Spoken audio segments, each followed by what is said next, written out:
दोस्तों स्वागत है आप सभी का एक नई वीडियो से। दुनिया की one of the 6 absolute monarchies ब्रूने देश से। ब्रूने देश की कैपिटल सिटी में मैं हूँ। होटल से जस्ट अभी चेकआउट किया है, कमरे से बाहर निकला था और ये है होटल की शटल जिससे मैं अभी जाने लग रहा हूँ इधर के म्यूजियम। मोस्टली चीज़ अपन इस देश में सारी देख चुके और सिर्फ एक ही चीज़ मेरे ख्याल से हाईलाइट इस देश की बची थी जो अपन ने नहीं देखी थी, वो था यहाँ का म्यूजियम। फिलहाल वक्त हुआ है दोपहर के 1:15 और 4 बजे की है मेरी फ्लाइट एयर एशिया की ब्रूने देश से कुआलालंपुर मलेशिया। जी हाँ, मलेशिया में इससे पहले था, ब्रूने इस देश में आने से पहले, लेकिन मैं कुचिंग सिटी में था जो कि इधर पड़ती है बोर्नियो आइलैंड में। बोर्नियो एक अलग से आइलैंड है, दुनिया का 3rd largest island after Greenland और न्यू पापुआ। और बोर्नियो आइलैंड में 3 देश है, आप लोग जानते ही हो, इंडोनेशिया, मलेशिया और ये छोटा सा देश ब्रूने, जो कि काफी ऑयल रिच कंट्री है। पेट्रोलियम पे इनकी सारी इकॉनमी बेस्ड है, लगभग 90%। फिलहाल अपन चलते हैं, जो म्यूजियम अपना मिस हो गया था वो म्यूजियम देखते हैं और वहीं से फिर सीधा अपन पहुंच जाएंगे एयरपोर्ट। फ्लाइट पकड़ के अपनी 4 बजे वाली पहुंच जाएंगे कुआलालंपुर। कल यहाँ पे मंडे की छुट्टी थी क्योंकि यहाँ पे इस्लामिक न्यू ईयर था। परसों संडे की छुट्टी थी। सैटरडे को छुट्टी नहीं होती यहाँ पे, फ्राइडे और संडे होता है वीकेंड, क्योंकि फ्राइडे मुस्लिम्स का प्रेयर का दिन होता है, तो फ्राइडे यहाँ पे छुट्टी होती है ब्रूने देश में। सैटरडे वर्किंग होता है, संडे फिर से छुट्टी होती है। लेकिन इस मंडे भी छुट्टी थी, तो अब काफी दिनों बाद दोबारा अब इनका एक्चुअल वर्किंग वीक शुरू हो गया, इसलिए थोड़ी सी भीड़ दिख रही है। नहीं, सड़कें बिल्कुल ही खाली दिखती है। इनकी पॉपुलेशन ही सिर्फ 4.5 लाख है। और आप लोग जानते भी होगी इस देश में मोनार्की यानी कि राजा है, और इनके राजा का भी 78वां जन्मदिन है, तो जगह जगह सड़कों पे ब्रूने के फ्लैग्स लगा रखे हैं और उनके जन्मदिन के नाम का 78 नंबर लिख रखा है जगह जगह, क्योंकि वो 78 साल के हो जाएंगे।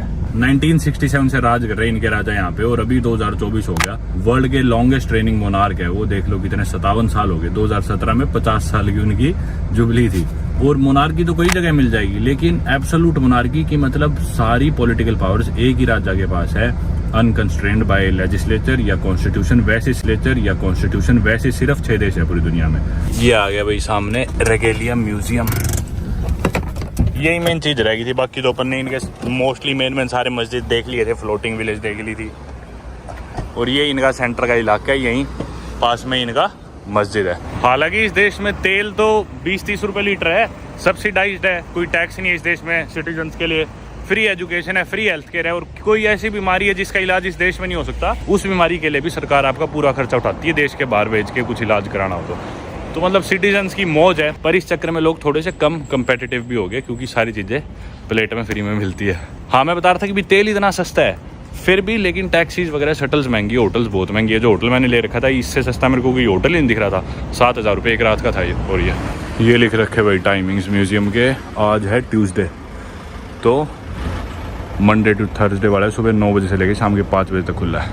अपन करके म्यूजियम में एंटर भाई, और ये इधर के सुल्तान ने बनवा रखा है म्यूजियम। बेसिकली $5 एंट्रेंस थी, लेकिन बदले में लॉकर भी था साथ में फ्री। और जो लोग रेजिडेंट्स हैं ना यहाँ के, उनके लिए फ्री एंट्रेंस है, टूरिस्ट के लिए $5 थी, यानी अपने इंडिया के 300 रुपये हो गए। ये मेरे ख्याल से राजा का रथ है जिस पे सफ़र करता होगा राजा, शायद बीच में जचा रखा है। बिल्कुल टूरिस्ट आ रहे हैं। वैसे फिलहाल जो यहाँ के सुल्तान है हसन अल बोल्किया, वो दुनिया के सबसे अमीर आदमी में से एक है, और उनकी नेटवर्थ है $30 बिलियन US। जी हाँ, दुनिया की सबसे बड़ी लार्जेस्ट कार कलेक्शन भी उन्हीं के पास है। 7,000 से ज़्यादा गाड़ी है, कई सौ रोल्स रॉयसेस, फरारीज, लैम्बोर्गिनीज, पता नहीं क्या क्या, प्राइवेट जेट्स भी। तो मतलब बहुत ही अमीर आदमी है वो। और वो 1967 में यहाँ बने थे सुल्तान, तो तब से लेके अब तक के जो भी उन्हें गिफ्ट्स वगैरह मिले हैं, जो भी उनकी चीज़ें थी और डिस्प्ले करने की, शो ऑफ की सारी चीज़ें, वो सब इस म्यूजियम में सजा रखी है बेसिकली। अंदर घुसते ही ना, जब मैंने $5 की एंट्रेंस पे करी तो रजिस्टर में अपनी डिटेल्स लिखनी थी कि भी कौन सी कंट्री से आए हो, क्या हो, तो मैंने लिखा उसमें। तो मैं देख रहा था आज के दिन और कितने टूरिस्ट आए, तो मेरे अलावा सुबह से लेकर अभी तक 5-6 टूरिस्ट और आए। इस देश में टूरिस्ट ना के बराबर, और ये इनका सबसे पॉपुलर आप लैंडमार्क कह सकते हो। और 3-4 दिन से बंद था क्योंकि छुट्टियाँ थी। आज ये खुला सीधा, खुले बाद भी तो सारे लोग आए होंगे, तो भी सिर्फ 5-6 लोग ही थे। कोई कनाडा से था, कोई यूके से, कोई जापान से, कोई US से, कोई इंग्लैंड से। ये देखो, जैसे लेबनान का कोई गिफ्ट होगा, ये अर्जेंटीना के एम्बेसडर ने दिया होगा कुछ, वही सब है। राजा की तलवार वगैरह, या किसी ने गिफ्ट दी हो, कुछ साउथ अफ्रीका का गिफ्ट, बांग्लादेश ने भी गिफ्ट दे रखा है भाई, कतर ने, पाकिस्तान के लेफ्टिनेंट जनरल ने इन्हें ये दिया है घोड़े का मुँह तो दे दिए, घास चराने के लिए घास भी देते यार। और ये सेनेगल है क्या? हाँ सेनेगल, अफ्रीका घूम के झंडे तो सारे याद हो गए, इन्होंने शेयर दिया है। ये भाई इनके राजा की सारी स्पोर्ट्स एक्टिविटीज़ दिखा रखी है, golf, tug of war, football और बैडमिंटन, पोलो, हॉर्स राइडिंग। कयाकिंग शायद ये है इनके 29 सुल्तान हसन अली बुल्किया। ये आप देख सकते हो अंग्रेज़ों की ड्रेसेस है, क्योंकि एक ब्रिटिश प्रोटेक्टेड स्टेट थी ब्रूने पहले। अभी भी इनके काफ़ी अच्छे रिलेशन है यूके के साथ, तो यूके वाले गार्ड्स होंगे शायद उनकी ड्रेसेस है। ये भाई इंडियन हाई कमीशन से अजनीश कुमार जी ने दिया 2019 में। ये इधर म्यूज़ियम घूम लिया भाई, चलो अब निकलते हैं बाहर। डार्ट कंपनी यहाँ पे टैक्सी ऐप चलती है, ग्रैब या ऊबर वगैरह कुछ नहीं चलती, और डार्ट से मैंने टैक्सी करा लिया है। पर दिक्कत है इनकी ऐप ना बहुत बेकार है, बार बार क्रैश हो जाती है जब भी खोलते हो, तो पता नहीं कब आएगा और ड्राइवर कब नहीं आएगा, मैं ट्रैक नहीं कर सकता। बस आएगा तो अपने आप आ जाएगा तुक्के से, मैं देख नहीं सकता किधर आ गया, आया या नहीं आया। ये बहुत परेशानियाँ। जूते बाहर रखवाजी से जूते पहनते हैं। तो दोस्तों आपने देखा है कि ब्रूने देश में टैक्सी बुक करना थोड़ा कॉम्प्लिकेटेड हो जाता है, क्योंकि यहाँ पे एक तो ऊबर नहीं चलती और फिजिकल टैक्सी ढूंढना बहुत ही मुश्किल हो जाता है। लेकिन फॉर्चुनेटली मेरे फ्लाइट और होटल बुकिंग्स के लिए मेरे को इस समस्या का सामना नहीं करना पड़ता, क्योंकि उसके लिए मैं यूज करता हूँ Wego app. Wego is a global travel brand और इसकी सर्विसेज अलग अलग करेंसीज और लैंग्वेजेस में, और इसीलिए इंटरनेशनल फ्लाइट्स और होटल्स बुक करने में काफी काम आती है। Wego compares hundreds of flights and hotel websites to bring you the cheapest fares. Wego पर आप ट्रैवल वेबसाइट्स जैसे कि Ease My Trip, Cleartrip, Make my Trip या फिर एयरलाइंस जैसे कि इंडिगो, स्पाइसजेट एटसेट्रा के प्राइसेस एक साथ कंपेयर कर सकते हैं और डायरेक्टली वीगो से भी बुक कर सकते हैं। होटल बुकिंग्स के लिए आपके पास अलग अलग चॉइसेस है, जैसे कि home rentals like Airbnbs, websites like booking.com, Agoda, Make माई ट्रिप एटसेट्रा। वीगो की नई ऐप पर काफी सारे फन फीचर्स आ चुके हैं, you can also use it for IRCTC train bookings. और सिर्फ यही नहीं, वीगो ऐप पर आप अपने वीजाज भी बुक कर सकते हो, जिसका काफी सिंपल और ईजी प्रोसेस है। Wego has the fastest booking travel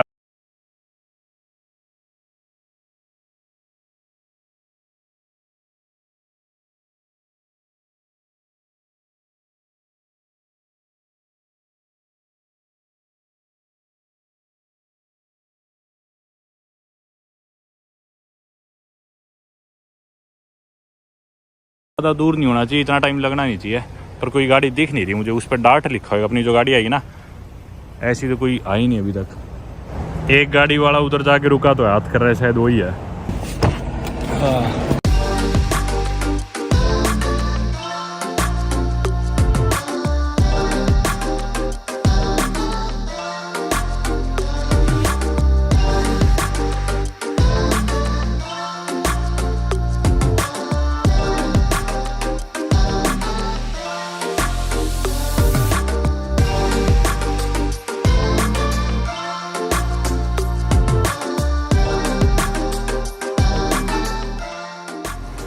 चलो भाई, thank you brother, thank you.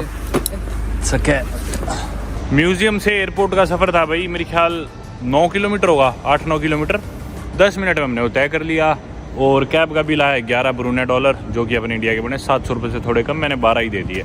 और ब्रूने डॉलर और सिंगापुर डॉलर एक दूसरे से इन्होंने करेंसी लॉक कर रखी है। दोनों एशिया की देखा जाए तो एक तरह से काफ़ी अमीर कंट्रीज है, इनके रिलेशन भी बढ़िया है, तो इन्होंने आपस में अपनी करेंसी लॉक कर रखी है। इनका रेट हमेशा सेम रहता है, चाहे आप सिंगापुर की करेंसी ब्रूने में यूज़ कर लो, चाहे आप ब्रूने की करेंसी सिंगापुर में यूज़ कर लो। पर मेरे पास अभी थोड़े से 10-15 ब्रूने डॉलर बच गए, एयरपोर्ट पे देख लेंगे एक्सचेंज हो जाए तो। वक्त तो है अभी दोपहर के 2:18, फ्लाइट है मेरी 4:10 में, यानी कि अभी से ठीक 1 घंटा 52 मिनट बाद ये आ गया डिपार्चर एयरपोर्ट का। जगह जगह नो स्मोकिंग साइन दिखेंगे। इस देश में सिगरेट बैंड है, अल्कोहल बैंड है, दारू बैंड है। स्केटबोर्ड करके कौन जाता है, वैसे भी स्केटिंग करते हुए कौन आता है एयरपोर्ट में। चलो, रॉयल ब्रूने एयरलाइंस इनकी एयरलाइन है, पर अपनी फ़्लाइट है एयर एशिया से। ज़्यादा काउंटर चाहे भी नहीं, A, B, उधर C और D, मेरे ख्याल 4 ही है लेंस। लिख भी रखा है AK279 कुआलालंपुर एयर एशिया की रोड D, ये रीड D। चेक इन तो मैंने ऑनलाइन कर रखा है, बोर्डिंग पास ले रखा है, तो बस बैगेज ड्रॉप कर देते हैं, बड़े वाला बैग ड्रॉप करना है।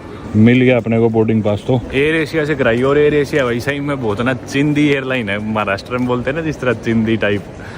तो हालांकि मैंने एक्स्ट्रा पैसे दे रखे थे मेरे बड़े बैग के, चेक इन बैग के 20 किलो लगेज एक्स्ट्रा खरीद रखा था मैंने। वो मेरा 12 किलो का बैग था, तो केबिन में नहीं जाता। 12 भी नहीं, 14-15 को रखा अभी तो शायद। तो मैंने वो अलग से 20 किलो वेट खरीद रखा था, उसका अपने 4,500-5 हज़ार रुपये का। और वो उन्होंने तोला तो मेरे ख्याल 13 किलो आया होगा, 14 किलो जितना भी था, 7 किलो कम ही था। फिर भी मेरा कैबिन बैग भी उन्होंने वेट करवाया, कहीं ये ज़्यादा भारी तो नहीं है, 7 किलो की क्योंकि लिमिट होती है। ये मेरा 6 किलो का था। अरे माँ 7 किलो, उसमें मेरा वजन कम है, इसमें मैं आधा किलो 1 किलो फालतू ले भी जाऊँगा तो क्या होगा। वैसे तो मैं नहीं लेके जा रहा, कम ही लेके जा रहा था, ये भी कम ही आया। पर भाई बहुत वो करते हैं ये एयर एशिया वाले, पिछली बारी भी ऐसे ही एक्सपीरियंस था अपना। चलो चलते हैं डिपार्चर। इमिग्रेशन सिक्योरिटी हो गया अपना। मेरे को ना इस देश में सोविनियर के तौर पे फ्रिज मैग्नेट नहीं मिली थी कहीं भी। मैंने सोचा था एयरपोर्ट पे मिल जाएगी और लकीली मिल भी गई। ये देखो ब्रूनेई सोविनियर्स एंड गिफ्ट्स। चलो यहाँ देखते हैं। इधर पीछे दुकान थी भाई, उस पर मैग्नेट्स थी, मैंने खरीद ली 2 मैग्नेट और साथ में एक फ्लैग भी ले लिया, एक पोस्ट कार्ड भी ले लिया। अपने पास खुले पैसे बच रहे थे, वो भी यूज़ हो गए इस बहाने। कोई यूनिक कंट्री ना होती ना तो मैं छोड़ भी देता, पर ऐसी कंट्रीज़ का यूँ ही यार, पता नहीं कभी आना होगा नहीं आना होगा दोबारा, पता नहीं यहाँ की क्या पॉलिटिकल सिचुएशन रहेगी, क्या पता इधर टूरिज्म बंद हो जाए, कुछ हो जाए, कुछ नहीं पता इन देशों का इस टाइप की जो इतने स्ट्रिक्ट इस्लामिक कंट्रीज़ होती है। अपना गेट साथ है, मैंने अभी देखा। और ये चीज़ मस्त है, देखो स्नूज लॉन्च, किसी को सोना हो तो इसमें चले जाओ रेस्ट करने के लिए। मेरी फ़्लाइट उड़ने के 2 घंटे से भी कम बच रहे थे जब अपन शायद निकले। 2 घंटे बच रहे थे यहाँ, और अभी भी टाइम पास ही नहीं हो रहा। एयरपोर्ट पे ही मस्जिद है, स्नूज लॉन्ज है, कॉफ़ी शॉप्स है, फार्मेसीज़ है, सोविनियर की दुकान है, मेन सारी चीज़ें हैं, और साथ में वेंडिंग मशीन्स भी है। अब एक चीज़ मैंने क्या नोटिस करी, वेंडिंग मशीन से हॉट ड्रिंक्स, आइस ड्रिंक्स ले सकते हो आप, सीधा ही आपकी कॉफ़ी बना के दे देगा। लेकिन आप देखोगे ना इसके इंग्रेडिएंट्स, जो जैसे नेस्लो पैंग है, इसमें आपको दिखेगा माइलो। अब माइलो आपको याद हो होगा, अरे वो नीचे ही है, नाइस चॉइस नीचे ही है। अब माइलो आपको याद होगा, बचपन में अपन छोटे थे तो आते ही थे बॉर्नविटा, माइलो, बूस्ट, ये सारी चीज़ें। यहाँ पे माइलो बहुत पीते हैं लोग, मतलब माइलो पाउडर के साथ कंडेंस मिल्क डाल के, चीनी डाल के, पानी डाल के पीते हैं। रेस्टोरेंट्स पे भी साथ में ड्रिंक में, कोल्ड ड्रिंक की जगह माइलो पियेंगे, बहुत कॉमन है। अब ये जो कॉफ़ीज़ है इनकी, देखो कॉफ़ीज़ में भी माइलो है, इधर देखो इसमें भी है माइलो, इसमें भी माइलो। ये काफ़ी पता नहीं इसी देश में देखी मैंने माइलो का इतना क्रेज, पता नहीं। स्टारबक्स पे आ गया था, पर अपनी इंडियन चाय टी लैटे तो नहीं थी। ये टी बैग्स यूज़ करते हैं इस कंट्री में, मतलब आजकल अपनी फेमस होगी ना इंडिया की चाय, तो वो भी देने लग गए कई देशों में दूध के साथ, उसे चाय टी लैटे बोल देते हैं। पर यहाँ पे दूसरे वाले हैं, ये देखो ये वाली है, ग्रीन टी लैटे, माचा लैटे और ब्लैक टी लैटे। तो मैंने कॉफ़ी बनवा ली। भाई बोला कि बिना इस पर डिस्काउंट है 40% ऑफ, इनमें से कोई कॉफ़ी ले लो। मैं बोला भाई दे दे, जो भी तेरा मन हो कुछ भी दे दे। तो $4.80 की पड़ी, जो $8 वाली बड़ी थी वो कॉफ़ी ले लिया अपन ने। Arif thank you so much brother, take care, all the best. चलो भाई चलते हैं। अपनी दे दी कॉफ़ी आरिफ भाई ने। भाई से बात लग गया था, 10 मिनट खड़े हो गए, बात करेगा यहाँ की लाइफ के बारे में। आरिफ भाई की उम्र थी सिर्फ 18 साल, तो मेरे से पूछ रहा था आप कहाँ से हो, आप यहाँ क्या कर रहे हो, आप मेलबर्न से हो गया। मैं बोला ना भाई मेलबर्न से नहीं हूँ, मैं इंडिया से हूँ। बोला क्या कर रहे हो, ऐसे घूमते हो, क्योंकि बेचारा कभी बाहर गया नहीं, 18 साल के और इस कंट्री में रहा है, तो पता भी नहीं बाहर क्या होता है, कितना होता है। तो पूछ रहा था बाहर कैसे होता है, क्या होता है, मेरे को भी बाहर जाना है, जापान जाना है। मैं बोला सब अच्छा होता है, लेकिन कुछ भी हो, कितना ही घूम ले, एक टाइम के बाद तेरे को याद ब्रूनेई की आएगी, कहीं रह ले चाहे तू। पानी भी लेने का मेरा मन था, पर पानी इस पे था $3.5 का स्टारबक्स पे। तो इधर ये जो वेंडिंग मशीन है, इधर $1 का था, इधर से खरीद लेंगे। और ये आप देख लो, इधर ना आधा लीटर पानी है $1 का। और ऐसा नहीं है कि एयरपोर्ट पे इसलिए इतना महंगा है, बाहर भी ऐसे ही रेट होते हैं आपको, लेकिन सुपरमार्केट में मिल जाएगा $1 का आधा लीटर। ये एक्चुअली में ऐसा देश है भाई जिधर तेल पानी से सस्ता है, और थोड़ा भी नहीं बहुत सस्ता है। 1 लीटर जो तेल होएगा ना पेट्रोल, उसकी कीमत होगी $0.5 या $0.4, सब्सिडाइज्ड है वो। उसके 4 गुना हो गया पानी का रेट, क्योंकि पहली बात तो रेट में पेट्रोल आधा हो गया, और वो 1 लीटर होगा, ये आधा लीटर है। तो यानी कि $1 में यहाँ पे आ रहा है आधा लीटर पानी, और वहीं $1 में यहाँ पे आएगा 2 लीटर पेट्रोल, यानी कि इसके 4 गुना। $1 मतलब 60-62 रुपये में 2 लीटर पेट्रोल आएगा यहाँ पे इस देश में। इधर बटन दबा के इस पे मैंने चूज़ कर दिया कार्ड, फिर ये कह रहा है कार्ड एंटर करो। कार्ड इसमें मैंने इंसर्ट कर दिया, एंटर नहीं सॉरी इंसर्ट, वायरलेस कर देते हैं। ये देखो अपनी पेमेंट होगी सक्सेसफुल। पानी का है, प्लीज़ पिकअप योर प्रोडक्ट। आया ही नहीं प्रोडक्ट, ये आ गया, अभी नहीं आया।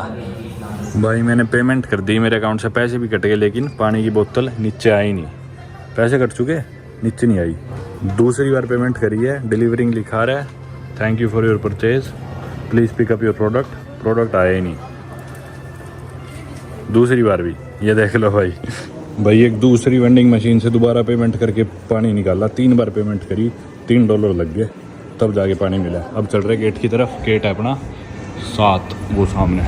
इनका ना भाई मैंने ऑनलाइन कंप्लेंट करी, वेंडिंग मशीन पे नंबर लिख रखा था, व्हाट्सएप खोल के फिर एक लिंक आया, उस लिंक पे फॉर्म भरना था पूरा। वो पूरा फॉर्म भरा मैंने शुरू से आखिर तक, कि भी कब हुआ क्या हुआ। फिर प्रूफ के लिए फोटो या वीडियो भी अपलोड करनी थी, तो मैंने वीडियो बना रखी थी, वो अपलोड करी, उसका साइज़ छोटा करके।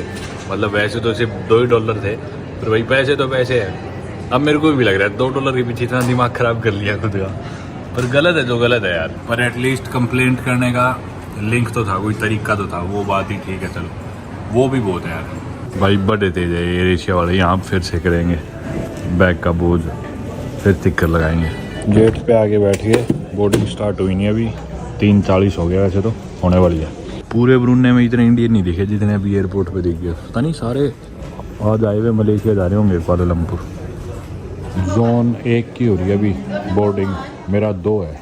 बाकी जो वेंडिंग मशीन थी ना, उसने मेरे को 2 कोड भेजे हैं, वो 2 कूपन कोड मैं रिडीम कर सकता हूँ $1 की चीज़ खरीदने के लिए। पर उनकी मशीन ने वेंडिंग मशीन सिर्फ इसी देश में, और मैं तो देश छोड़ रहा हूँ, अब कहाँ यूज़ करूँगा, तो अपने ख़राब ही गए $2। पर एनीवे अपने को मिल गया था तरीका, 2 दिन तक वैलिड है वो। अगर मैं रुकूँ तो अभी भाग के जाके $2 यूज़ कर सकता हूँ। पर कोई नहीं, चलो अब चलते हैं। बात सिर्फ $2 की नहीं थी, पर मेरे को उन्हें रियलाइज़ भी कराना था। चलो जोन 2 बोर्डिंग होगी अपनी शुरू। बोलते हैं गुड लक के लिए प्लेन को हाथ लगाना चाहिए, मैंने तो आज तक जिंदगी में लगाया, आज लगा देते हैं। चलो घुसते टाइम अंदर। 27 पीछे अपनी लास्ट में, ये तो 14 है, बिल्कुल लास्ट में है। चलो भाई अब समय मेरे दुनिया के सबसे नापसंदीदा काम के लिए, प्लेन की सीट में बैठ के सफ़र करना। फंस गया यार, बहुत छोटी सीट है यार, मर गए, बिल्कुल ही मर गए,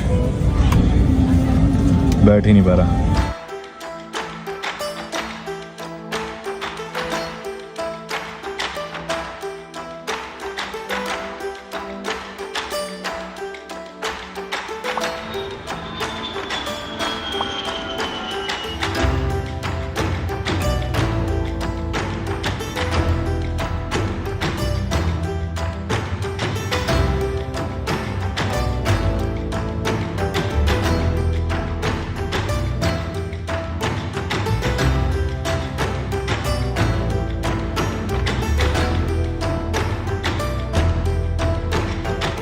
आगे भाई मलेशिया लैंड हो गए कुआलालंपुर।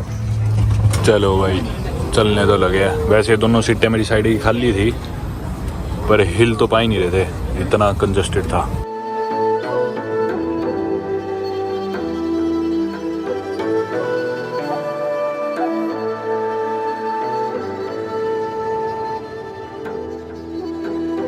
मलेशिया में तो मैं दूसरी बार आ रहा हूँ, लेकिन कुआलालंपुर में पहली बार आ रहा हूँ, इनकी कैपिटल सिटी। ऑनलाइन इमिग्रेशन का फॉर्म भर देता हूँ, वीज़ा तो चाहिए नहीं अपन इंडियंस को। 2024 साल के एंड तक वीज़ा फ्री है इंडियंस के लिए, बस एक वो इमिग्रेशन का फॉर्म भरना होता है ऑनलाइन। उसका लिंक मेरे पास ऑलरेडी पहले से है, चाहे तो उधर लाइन में लग के भर दो, नहीं पहले से भर के निकल दो। तो उसमें अपना नाम, पासपोर्ट नंबर, बेसिक डिटेल देनी होती है, कहाँ रह रहे हो, कितने दिन के लिए, और बस 30 दिन की एंट्री दे देते हैं। तो भी मैं वो भर लेता हूँ, पर मेरे को ये नहीं पता मैं रहूँगा आगा, क्योंकि मैंने कोई होटल वोटल कुछ नहीं करा रखा, और मेरे को ये भी नहीं पता कि मैं कुआलालंपुर ही जाऊँगा या किसी और देश निकल जाऊँगा। अभी एयरपोर्ट पे बैठ के मन बनाऊँगा, जो भी मन करता है, एक बार कुछ भी डाल देते हैं। फॉर्म मैंने भर लिया, अब चलते इमिग्रेशन की तरफ भाई। लेकिन ये यूरोनेट के ATM जो यूरोप में जगह जगह होते हैं, स्कैम है एक तरह से भाई, बहुत पैसे चार्ज करते हैं। ये यूरोनेट के ATM कुआलालंपुर में क्या कर रहे हैं मलेशिया में? इंटरनेशनल कार्ड से तो इनसे कभी ना निकलवाओ। ये देखो इन्होंने इमिग्रेशन की लाइन में भी दे रखा है, किसी ने फॉर्म नहीं भरा तो भर लो। इमिग्रेशन हो गया, बैगेज बेल्ट पे पहले बैग देख लेते हैं। अपना है 4 नंबर पे लास्ट बैग, नहीं ये तो कोई और है, पहले लिखा है तब गायब हो गया। AK279 अपनी फ़्लाइट का नंबर, AK0279 बंदार सेरी बगावन, 4 नंबर बेल्ट पे है। बैग आने शुरू हो गया, 5 है ये, 4 बोरा। मैं कुचिंग में लैंड हुआ था ना जब मलेशिया में, उनने फिर भी पूछा था भाई कहाँ रुकोगे, कब निकलोगे, कौन सी फ्लाइट से जाओगे। यहाँ तो कुछ भी नहीं पूछा, मैंने फॉर्म भर दिया था ऑनलाइन, पासपोर्ट नंबर डालते ही इनको दिख जाता होगा कि भाई फॉर्म भरा हुआ है, डिटेल सारी आ जाती होगी। कुछ भी नहीं पूछा, 5 सेकंड के अंदर मेरा पासपोर्ट लिया, ऑफिसर ने स्टैंप किया और दे दिया। वो एंट्री पास होता है 30 दिन का, वीज़ा की ज़रूरत है नहीं। होटल भी अपने को कोई बुक करने की जरूरत पड़ी ही नहीं, मैंने वैसे गूगल से देख के एक हॉस्टल का नाम भर दिया उस फॉर्म में। और अब देखते हैं क्या करना है, रुकना है इधर कुआलालंपुर या किसी और देश जाना है, देखेंगे। पहले बैग लेते हैं। आ गया ना बेटे, भिड़ने तो देंगे ही नहीं। चल लो भाई, वेलकम टू मलेशिया, स्वागत है आप सभी का मलेशिया ट्रूली एशिया में। ऐड आती थी ना पहले टीवी पे। ये सिम कार्ड की कंपनी है इनकी हॉटलिंक, लेकिन कुचिंग जिस पिछली सिटी में था उधर मैंने ऑलरेडी इनका सिम ले लिया था 100 GB डाटा के साथ, तो लेने की अपने को जरूरत नहीं है। यार बढ़िया एयरपोर्ट है कुआलालंपुर का, तो यहाँ सारे रेस्टोरेंट्स वगैरह, कुछ कपड़ों की दुकान, बैग वैग भी है जिसमें, एक और मोबाइल सिम कार्ड की दुकान, आगे डंकी डोनट्स वगैरह, करेंसी एक्सचेंज। अपन देखते हैं कोई जगह जिधर अपन बैठ सके।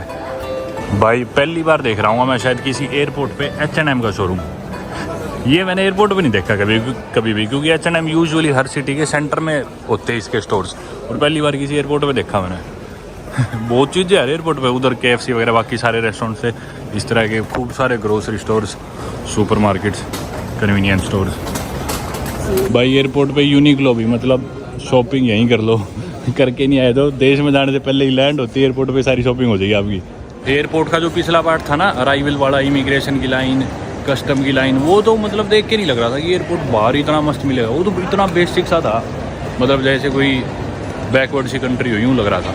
और ये निकलते ये एरिया एकदम इतना चमक दमक। ये लो भाई जूतों की दुकान ने मॉल बना रखे हैं। नहीं भाई हांगकॉन्ग एयरपोर्ट की तरह, बस ये इधर वाली ब्रांड सस्ती है, वो इतनी प्रीमियम लग्जरी ब्रांड्स नहीं है जिस तरह हांगकॉन्ग में। भाई मेरे समझ में नहीं आ रहा कि मैं इसी देश में रहूँ या कहीं और जाऊँ, तो मैंने ना गूगल पे जाके फ़्लाइट्स खोल के ये सेलेक्ट करके कुआलालंपुर और डेस्टिनेशन डाल दिया एनीवेयर इन द वर्ल्ड। जो भी कोई डेस्टिनेशन सूट करेगी या तो उधर चले जाएंगे, वही देखने लग रहा हूँ मैं अभी। मतलब कितना अजीब सा नहीं है, बिल्कुल तैयार हूँ। एयरपोर्ट पे जो भी फ्लाइट मिल जाएगी, बैग अपने पास है ही, कहीं और जाना तो वहाँ चले जाएंगे, एक बार पहले बैठ जाते हैं कहीं। यहाँ पे है भाई 10 मलेशियन रिंगित में 10 मिनट की मसाज। 10 यानी कि अपने एक रिंगित में इंडिया के 17.7 रुपये होते हैं, तो यानी कि 177 रुपये में 10 मिनट की मालिश ले लेते हैं, बैठे बैठे डिसाइड भी कर लेते हैं।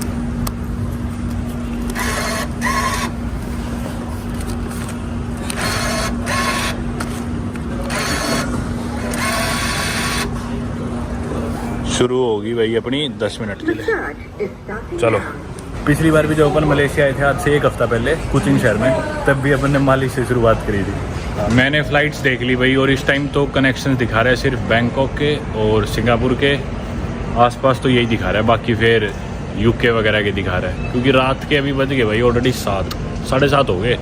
तो 9 तारीख डेट डाल रखी थी मैंने, आज की यही कनेक्शन आ रहे सारे, तो कोई फ़ायदा नहीं, क्योंकि सिंगापुर तो अपन जाए और दोबारा जाना लगेगा ही। और बैंकॉक में इसलिए नहीं जा रहा क्योंकि बैंकॉक में अगले महीने जाऊंगा। थाईलैंड में मैं रहूँगा 1-1.5 महीना मार्शल आर्ट्स करने के लिए, मुए थाई की ट्रेनिंग के लिए, तो तब जाना ही है 1 महीने बाद। तो फिर ऐसा करते हैं, अभी चलते कुआलालंपुर सिटी में रह लेते हैं 2-4 दिन, फिर देखेंगे। मैंने ना होटल बुक करा लिया है कुआलालंपुर में ही, मतलब अपार्टमेंट है। और ना कुआलालंपुर का एयरपोर्ट बहुत दूर है कुआलालंपुर सिटी सेंटर से, मान लो 60 किलोमीटर दूर है। तो जाने के तरीके क्या है, बेस्ट तरीका है ये जो KLIA है ना, Kuala Lumpur international airport express, 1 minute दूर दिखा रहा है यहाँ से वॉकिंग। इसकी ट्रेन ले लो, ये आधे घंटे में पहुँचा देती है शहर में, ये बेस्ट तरीका है। तो इसका ट्रेन स्टेशन शायद सामने है। रात के 8 बज गए, भी 8:10 है, और जो मैंने अपार्टमेंट बुक कराया ना उसमें चेक इन टाइम लास्ट रात के 10 बजे तक का है। तो निकलते हैं अब जल्दी, खाना खाए नहीं, वैसे भूख लग रही है, शहर में पहुँच के ही खाएँगे। ये देखो KLIA एक्सप्रेस लेवल 2 पे है, सामने जाते हैं। ये आ गया KLIA एक्सप्रेस। टिकट नहीं ली वैसे अपन ने, इधर ही देखते हैं टिकट, वो रहा टिकट काउंटर ही मिल गया, सामने ही है। ऑनलाइन तो दिखा रहा था वैसे शायद डिस्काउंट है ऑनलाइन बुक कराने पे, पर अब करा लेते हैं जो भी है। 55 रिंगित की है यहाँ पे, करा ली मैंने। 17 से मल्टीप्लाई करोगे इंडिया के रुपये आ जाएंगे, 800 रुपये होंगे, 800 कुछ। और नेट पे डिस्काउंट बढ़ रहा था 10%, 49 की पड़ रही थी ऑनलाइन कराते थे। 5 मिनट में ट्रेन है अपनी, पेमेंट तो होगी पूरी। अच्छा ठीक है, जल्दी टिकट दो, 5 भी नहीं 4 मिनट रहेगी। ये थैंक यू। ये देखो अभी वक्त है 8 बज के, अब तो लिखा भी नहीं आ रहा, 8:11 हो गए, और 8:15 की वो है अपनी ट्रेन।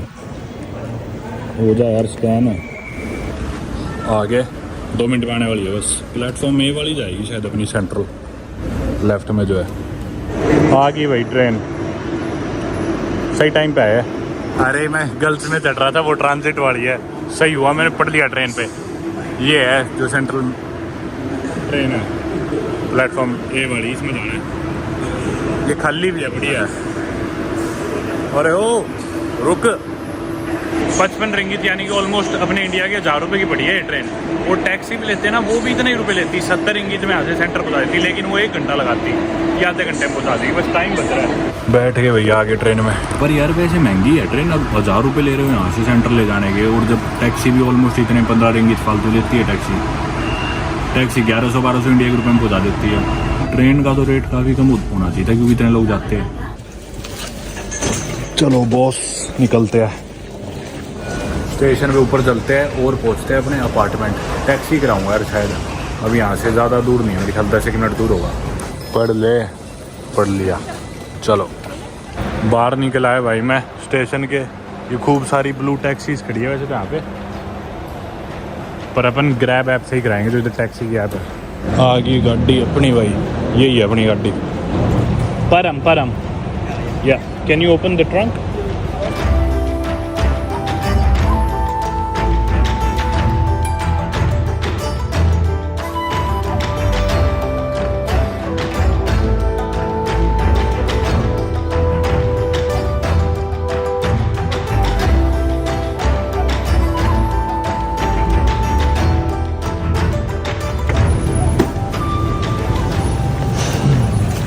Thank you. उतर गए भाई अपन टैक्सी से बाहर। वो देखो ऊपर आइकॉनिक कुआलालंपुर के ट्विन टावर्स, और इधर ही है अपना अपार्टमेंट। ब्लॉक एम एंट्री लेनी है अपने को, इधर से पहले ढूंढते हैं। टैक्सी सस्ती यहाँ पे मलेशिया में मेरे लगे 10 रिंगित लगे, शायद इंडिया की 170-180 रुपये में आ गया। अपन 180 रुपये मान लो, 10 से भी शायद थोड़े कम ही थे। थोड़ा वैसे कन्फ्यूजिंग सा है, इंस्ट्रक्शन इतनी क्लियर नहीं दे रखी इन्होंने, बुकिंग वालों ने। बड़ी मुश्किल से ब्लॉक ढूंढा, फिर उसकी एंट्रेंस पे कार्ड चाहिए था, एंट्रेंस नहीं हुई तो इधर एक और एंट्री थी। ये मॉल सा है, पता नहीं क्या है, इधर से एंट्री लेके आया हूँ। अब सीधा जाना है मेरे ख्याल, फर्स्ट फ्लोर पे उनका दफ्तर है। आ गया, ये है इनके ऑफिस में। कम से कम भाई आधा घंटा लग गया। ये बोले हमारे सिस्टम में आपकी बुकिंग ही नहीं आई। मैं बैठा रहा कई देर तक, फिर फाइनली बोले ईमेल आ गई, वो आ गई। किसी तरह इनसे मैंने चाबी ली कमरे की, और ये चाबी है, ये लिफ्ट में लगाए बाद ही लिफ्ट काम करेगी। और मान लो ये मेरा जिस तरह फ्लोर 12वां है, तो ये कार्ड लगा के 12वां फ्लोर ही दबा सकता हूँ मैं, और फ्लोर काम नहीं करेंगे। 13, 14, 15 कोई भी नहीं दबेगा, सिर्फ वही फ्लोर दबेगा जिस फ्लोर के लिए चाबी वैलिड है मेरी। अब चलो, अब कमरा है अपना 15, 12वें फ्लोर पे चलते हैं। ये है अभी, इसमें 15 नंबर कौन सा है? हाँ ये रहा, ये 12, 15 खुला पड़ेगा।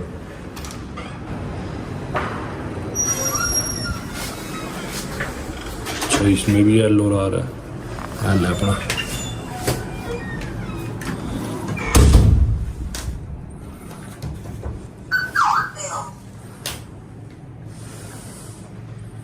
Six 8 1 2 1 5।